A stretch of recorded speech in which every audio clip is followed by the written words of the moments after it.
So ayun guys, isang maulan na hapon at welcome back sa aming channel. Nandito kami sa aming project sa Tagaytay. So magle-layout kami ng ilaw sa taas, pero ang problema, yan na naman ang ulan. So ngayon, papagawa ko muna kay Tristan yung switch na gagawin niya dito guys ay napalitadahan yung wall. So yan, tuturo natin kung paano hanapin yung nawawalang tubo para sa switch ng ating ilaw. Yan, tuturuan natin si Tristan kung paano hanapin yan kapag ganyan na napalitadahan. Anong diskarte, Tristan, anong gagawin natin? Anong idea mo? Yeah. Paano mo mahanap yan? Kasi kaputo lang yan eh. Yan, kasama ko si Tristan sa kasi Buboy. Kaya lang nahirapan siguro kami mag-layout sa taas ng ilaw. Ang nag-layout nito si Kulot. Alam ko si Kulot yung nagbigay niyan. Ito guys. Ito yung para sa switch nitong utility area. So dapat dito yan. Pero alam ko pinapunta niya lang yan dito. So hindi natin malaman kung gaano kahaba yung ibinaon niya. Kaya ang gagawin natin dyan para makita natin, sutan natin ng hose na mayroong tubig, laman na tubig. Tapos hiramin mo yung hose nila, palitan na lang natin ng tubig. Hipan natin yung hose para tumulo doon sa loob. Isusuksok natin yung hose dito hanggang doon sa may elbow kung saan siya pwedeng mahulog yung tubig. Kung saan papatak yun, ibig sabihin nandun yung dulo nito. So yun, tapos pag nakita, saka hukayin, tapos dito dadalhin. Ayun, so iingatan na lang natin yung kanilang mga kagamitan kasi may mga gamit dito na nakasampay. So, papabari na lang natin, huwag hindi natin ipapa grinder para hindi maalikabok dahil may mga gamit yung mga nagtatrabaho dito sa construction. So mamaya titingnan natin yung mukha ng taas kasi mayroon na namang nabago. Yun, isang kwarto kasi yan tinibag na nila yung isang kwarto.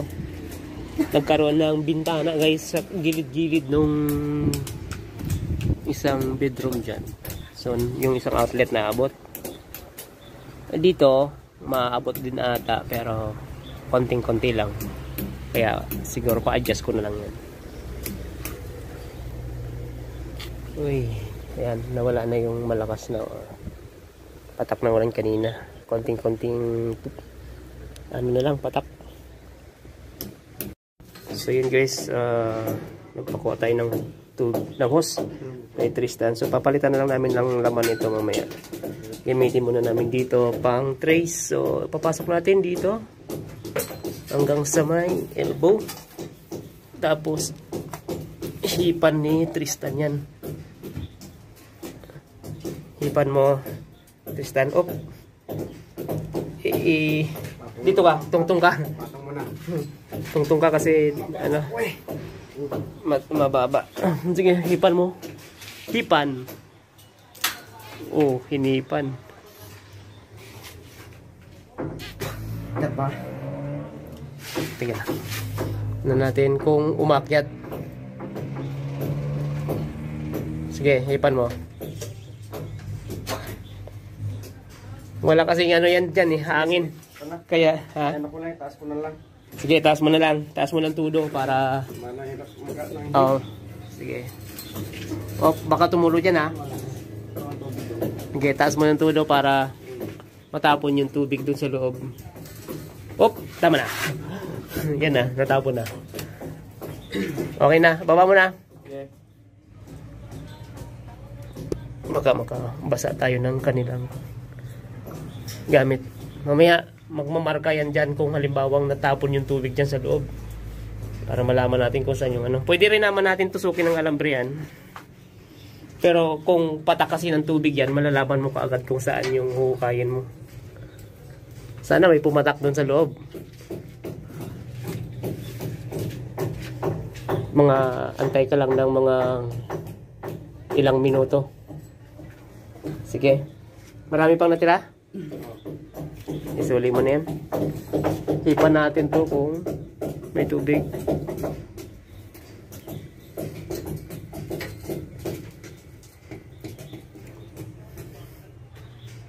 May kilakata yung dito. Ang sabi ko sa kanya, ipalagpas niya sa ano eh. Ito may biga kasi yan dati. Sige. Sana may natapon na tubig sa loob. Sige. Kung wala, sige, tataas tayo. Kung wala, susundutin mo na lang ng alambre ah. Mamaya babalikan natin si Tristan. Ipasolve natin yung problema sa kanya. Ayan. Rain or shine yung mga mangyan.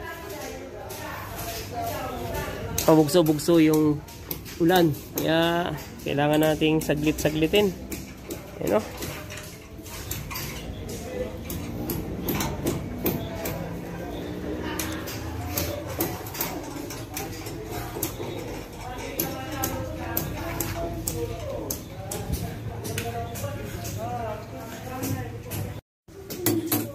Guys, ay late na namin na ipakita sa inyo guys. Ayan o. Yun o. Kasi kanina, ayan, nakita na namin yung pasa. Kaya nahukay na ni Tristan. Buti mababaw lang pala ang pagkalagay. Ayan, yan lang. Ganun lang ang sikreto kapag naghanap kayo ng mga tubo na ganito na napalitadahan. Ayan, buhusan nyo lang ng tubig.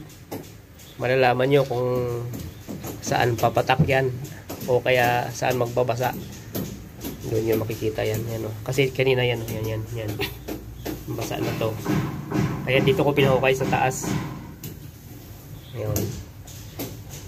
So, meron kang ano doon sa taas muna. Kasi wala nang ulan. Ipa-chipping ko muna yung nandun kay Tristan. So, huli na lang natin to. At least nakita na siya.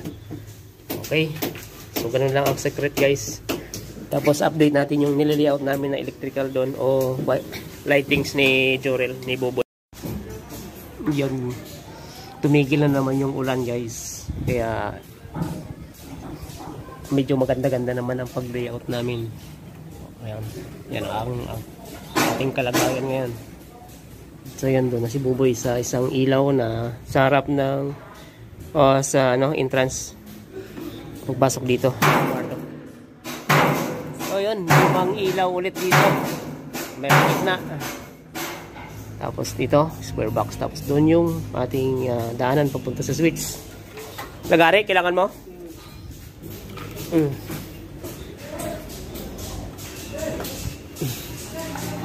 So magiging supply niyan, tubo, meron papunta sa switch, meron yung papunta doon sa kabila.